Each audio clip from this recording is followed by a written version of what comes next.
Assalamualaikum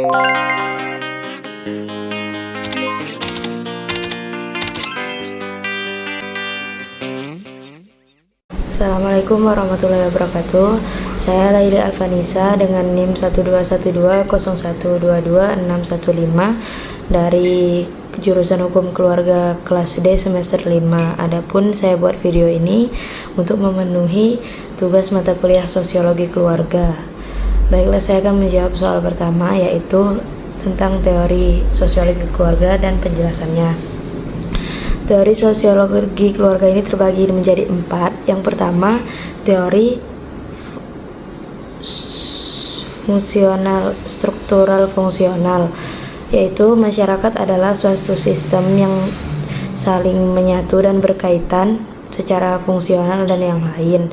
Begitu pula ditekankan kepada tiap-tiap anggota keluarga untuk menjalani hidupnya dengan peran dan fungsinya masing-masing.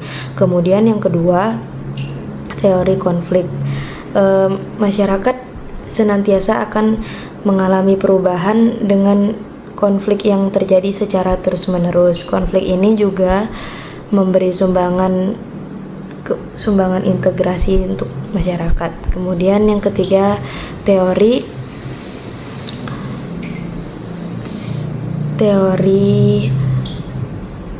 interaksionis simbolis, yaitu interaksi yang terjadi di dalam masyarakat itu dimulai antara individu dari proses stimulus yang langsung memberikan respon, kemudian secara otomatis memberikan respon. Teori ini juga biasanya digunakan untuk sesuatu yang bersifat psikolog. Kemudian yang terakhir adalah teori gender. Menurut ilmu sosiologi, gender adalah perilaku atau pembagian peran antara laki-laki dan perempuan untuk menuju masyarakat pada masa tertentu. Baiklah, saya akan mencoba menjawab pertanyaan nomor 2, yaitu tentang fungsi-fungsi keluarga dan penjelasannya. Fungsi keluarga terbagi menjadi 9, yaitu yang pertama adalah fungsi reproduksi. Dengan fungsi ini merupakan fungsi dasar dalam keluarga, di mana fungsi ini berperan untuk melanjutkan keturunan dan generasi berikutnya dalam keluarga. Kemudian fungsi pendidikan. Keluarga ini sangat berperan penting untuk memberikan pendidikan kepada anak, dimulai dari awal pertumbuhan anak tersebut hingga tumbuh dalam anak itu personalitinya. Kemudian yang ketiga adalah fungsi afeksi. Fungsi afeksi ini muncul sebagai akibat dari hubungan cinta kasih sayang dari dasar perkawinan, di mana fungsi ini mengakibatkan lahirnya sebuah persaudaraan, persahabatan, dan persamaan tentang nilai-nilai kehidupan. Kemudian yang keempat adalah fungsi keagamaan. Keluarga sangat berperan penting untuk mengajarkan agama kepada anggota keluarga lainnya, di mana untuk bisa membentuk suatu individu yang agamis dan beriman. Kemudian fungsi rekreasi.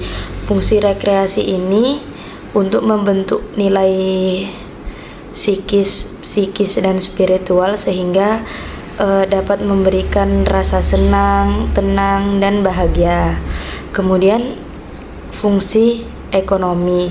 Fungsi ekonomi ini adalah salah satu fungsi yang paling utama dalam keluarga, karena di mana pemenuhan kebutuhan keluarga itu ada dalam fungsi ekonomi ini, yaitu dengan cara mencari sumber penghasilan untuk melanjutkan kehidupan dan mengatur manajemen keuangan keluarga. Kemudian fungsi pemeliharaan, yaitu di mana masyarakat lebih membebankan kepada keluarga untuk memberikan perlindungan secara khusus untuk keluarga tersebut.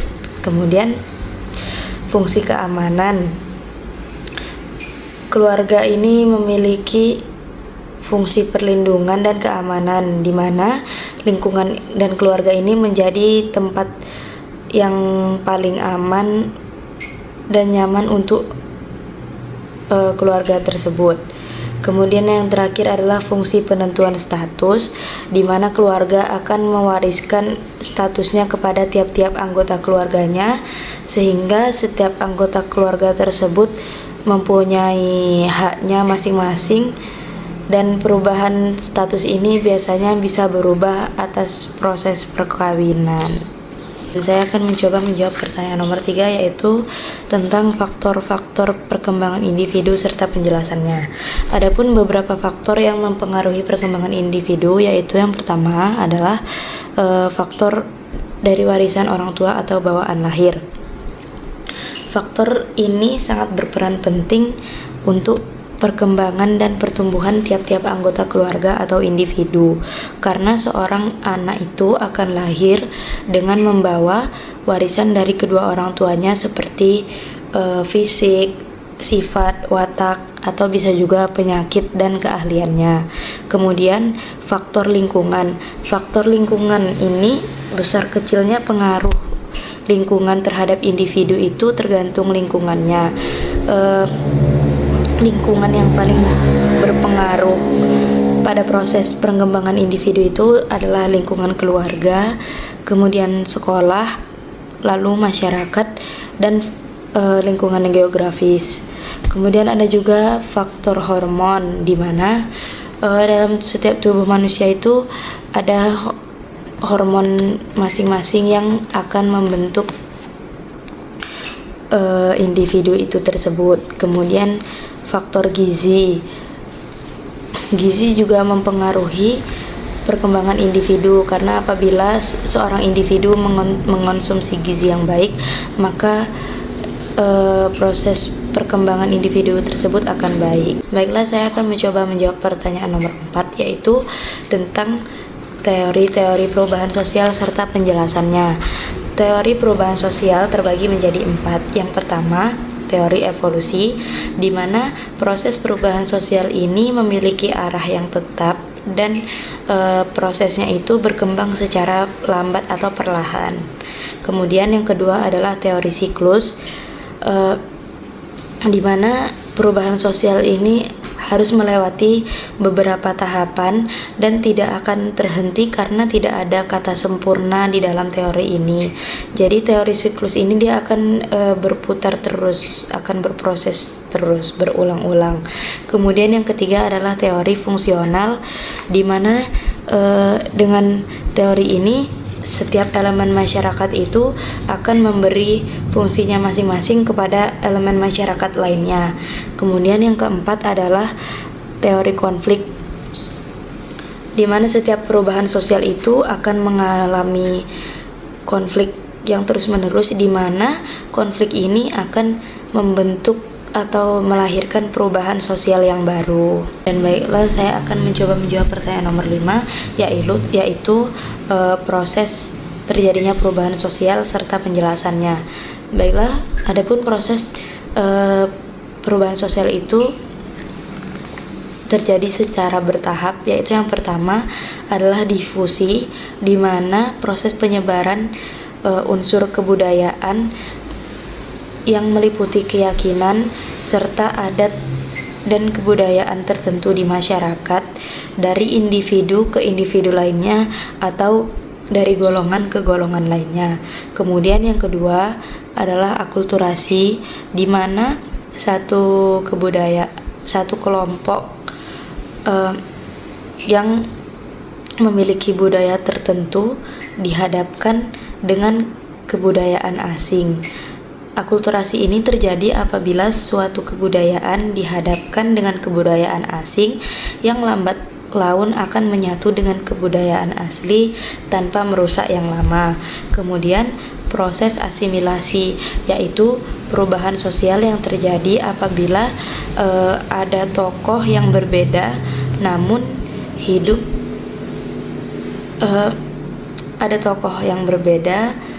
namun latar hidupnya di sebuah lokasi yang sama. Sekian, terima kasih. Wassalamualaikum warahmatullahi wabarakatuh.